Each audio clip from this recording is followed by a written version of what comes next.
As I entered the facility, I could all but bite down the anxiety that arose from my gut as I approached the main desk. The receptionist glanced up with a half-hearted smile. "Hello," I began rather foolishly. "I'm here for the Dreamweaver experiment. I saw in the paper yesterday that volunteers were requested." The short, stout woman nodded, passed me a clipboard and pen, and instructed me to fill out the provided questionnaire. As excitement overcame paranoia, I perched on a nearby chair and began to fill it out. It consisted of generalized medical questions and a sleep-related study, asking me how long I generally slept, and at what time I would awake from my slumber. There were some random questions in there as well, and it all appeared somewhat insignificant to my eyes. However, I assumed it was to trial a wide variety of people. The only question I saw relevant to the experiment was the final question, which asked, "How often do you dream?" As that reoccurring feeling of being outcast returned, I ticked the box labeled "Never."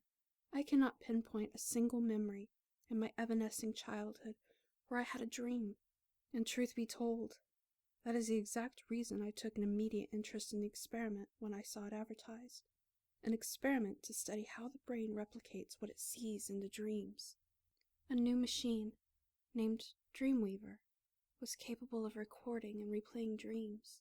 I handed the receptionist my form, and she took a small glance at the final inquiry about the frequency of my dreams.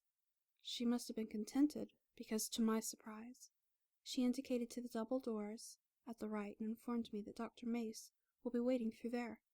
She handed back my form. Beyond the doors was a labyrinth of busy scientists and bizarre contraptions being tested. Towards the end of the current corridor was a large glass room, and inside, a small, jolly woman, Dr. Mace I assumed, stood up upon noticing me. She shook my hand, took my questionnaire, and instructed me to sit before addressing me. "Welcome, Miss—" She paused to read the name written on the form. "Anderson. Thank you for your involvement in the Dreamweaver. Over the course of the following 5 days, your mind will be subjected to a video we have devised to test your subconscious memory. Your dreams will be monitored, and your psychological processing will be recorded and replicated as an evidential video. Do you have any questions?" I shook my head, thinking it wise not to interrogate Dr. Mace about how the machine could do such promises. I signed 2 further forms of consent before being led to a small, dark room equipped with a chair, a large projector, and a pair of headphones. Once I was adjusted and left alone, the video began. It began as a flurry of faces and speech fragments compiled together in such a manner it caused my head to throb. There was a consistent crackle, an old-style effect which ran over the constant flashes of images, videos, and conversational snippets, all of which demonstrating a distressing theme or topic that I found occasionally difficult to watch. I must have witnessed about 30 faces within the minute's time, and at some points I could have sworn that the face of Dr. Mace and other scientists I'd seen cropped up. I thought nothing of it, as, after all, this was their video, and they were entitled to include themselves if they so wanted. Unknown people continued to arise, however. By this point in the video, I had tuned out the frenzy and instead focused my attention, whether deliberately or subconsciously, on the figure who unnervingly seemed now predominant in the background. Whilst I wasn't sure when it appeared, it remained in the distance throughout.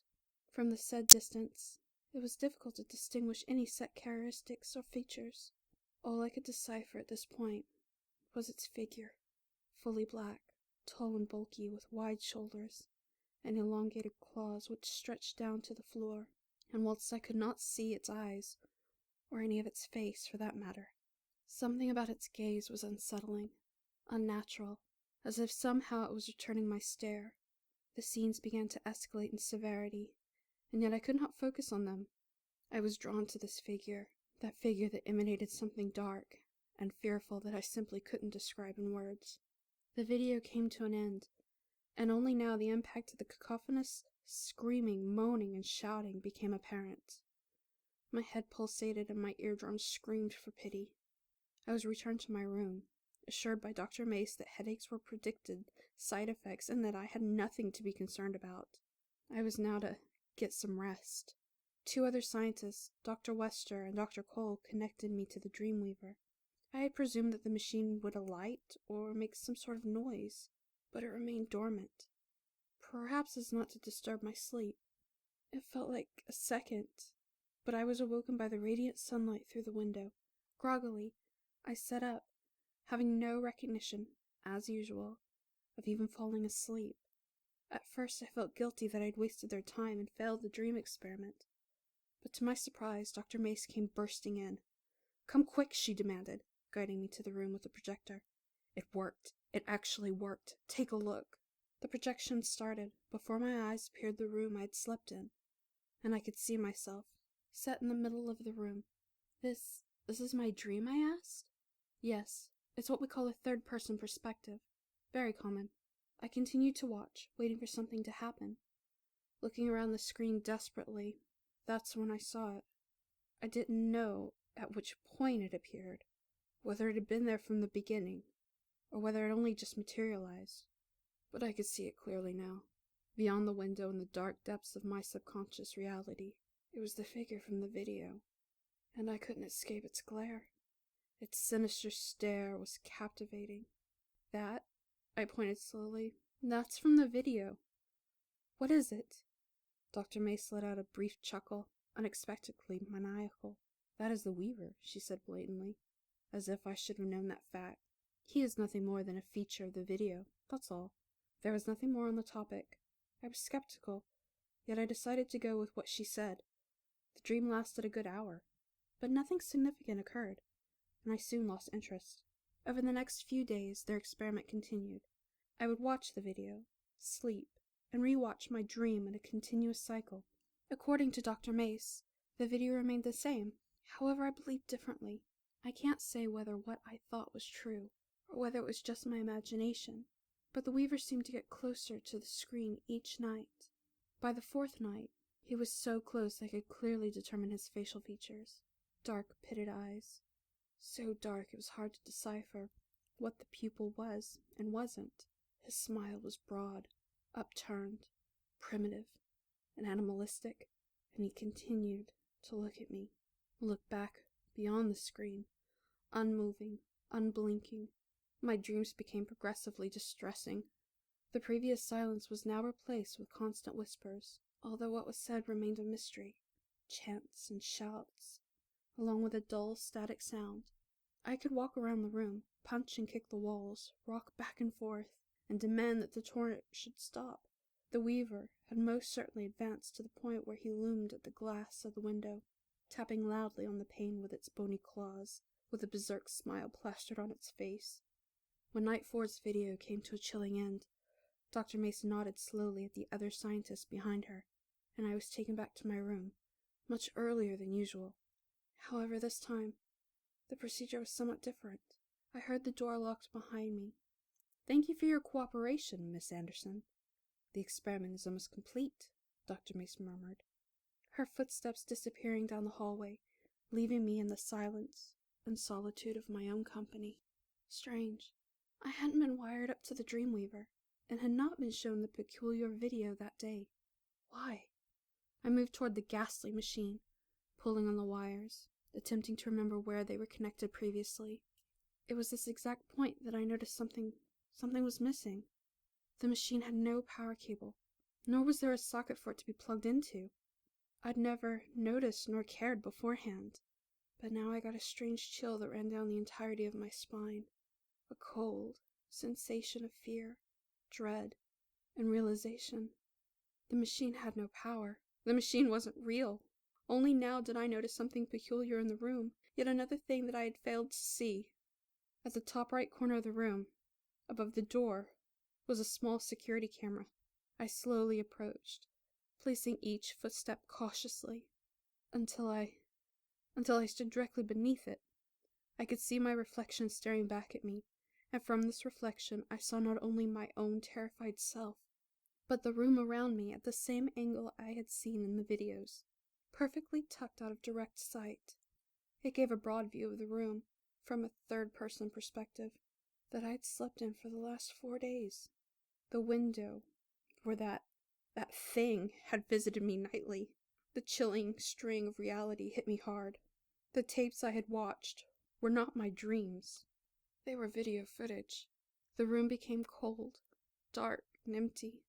My body was overwhelmed by a level of terror I deemed impossible. My breathing shallowed, my skin elapsed into a cold sweat, and my mind burned in the flames of fear as I couldn't help but notice that something mad and maniacal lurked in the shadowy corners of my peripheral vision. It had returned for me.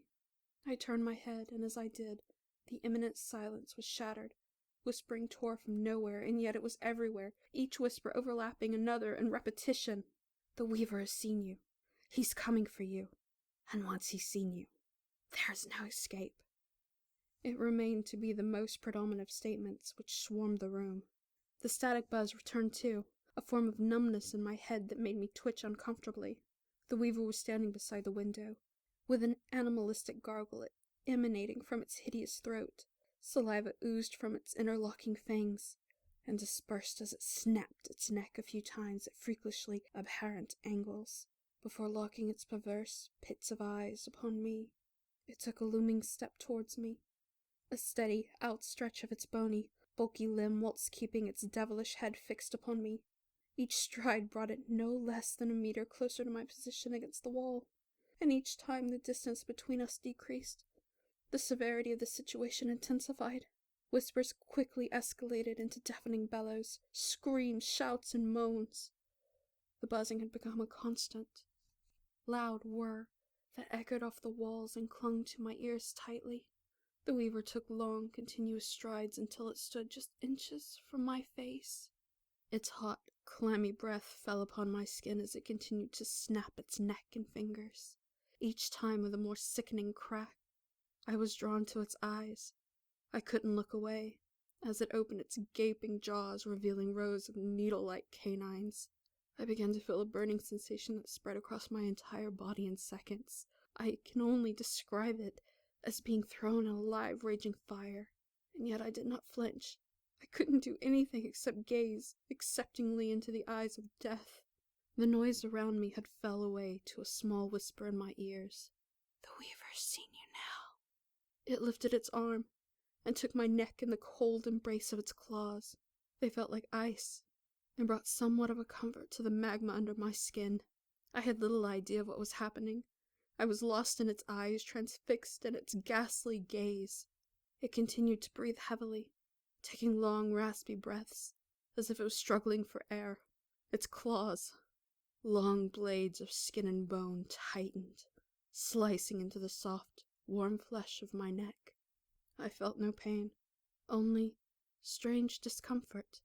I could feel the hot, sticky blood ooze down my chest, ooze down onto its constricting digits. The area that was visible to me began to shrink, as if a final darkness from all corners of my sight. The whispering was silenced. Everything was silenced. The only thing that remained was the Weaver. I began to wheeze. The struggle for breath escalated alarmingly, and yet I still felt too compelled by its empty pits of eyes not to escape its grasp. There was little point in retaliation. The Weaver had me now. In the final seconds or so, it may have been shorter, as each second felt like an eternity. The pain kicked in, suddenly and overpoweringly. The agony which screamed where my flesh was torn and sliced was finally heard. I was unable to broadcast my pain. The only sound that escaped my throat was a pathetic, woeful rasp. The Weaver gave a small, satisfied smile at my pain, and cocked its dark head at a slight angle with a small snap. In its hoarse, grating voice, it slowly uttered the final words I would ever hear, the final words any of its unfortunate victims would hear. "You saw me, and I saw you, and now you're mine." The Weaver tightened his claws until he had a firm grip around my mutilated neck, before turning his hand. There was a sickening crack, which brought a seemingly psychotic grin to the Weaver's face as he watched the bloodied body slump to the ground. It turned towards the camera, readjusting its neck. The experiment was over now. The Weaver had claimed another victim for his video, somebody else to control. and now he requires somebody new. But that's okay, because he's seen you now.